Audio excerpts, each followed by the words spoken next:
الرحمن الرحيم. احنا دلوقتي في الياسمين ده باباظ. بص يا جماعه، دايما نفرق بين الاصابات الفطريه والاصابات الحشريه. دايما نفرق بين يعني ايه مرض فطري ومرض حشري.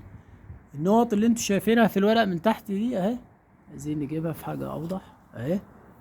خلاص، الحاجات اللي انت شايفها دي ده مرض فطري، بياض دقيقي. بياض دقيقي اهي الورقه اهي، مش عارفين هنجيبها هنا اهي. طيب اهي كده وضحت اهي. الاصفرار والنقط اللي انت شايفها المصفرة دي وسط الورقة الخضراء.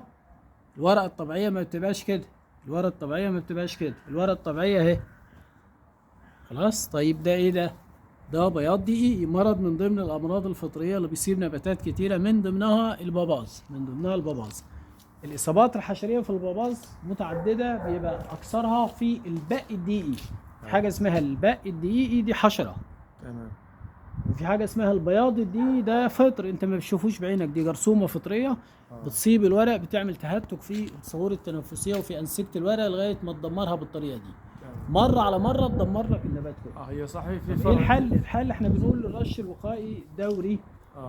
الرش الوقائي الدوري، الدوفينوكونازول، سوفينات المصيل، ميتالاكسيل، ازوكسستروبين، كل دول بيتخلطوا مع بعض ما بيخلوش عندك اي مشاكل حشريه اطلاقا خالص. يعني دول يدخلوا مع بعض ما يبقاش عندك مشاكل حشريه اطلاقا.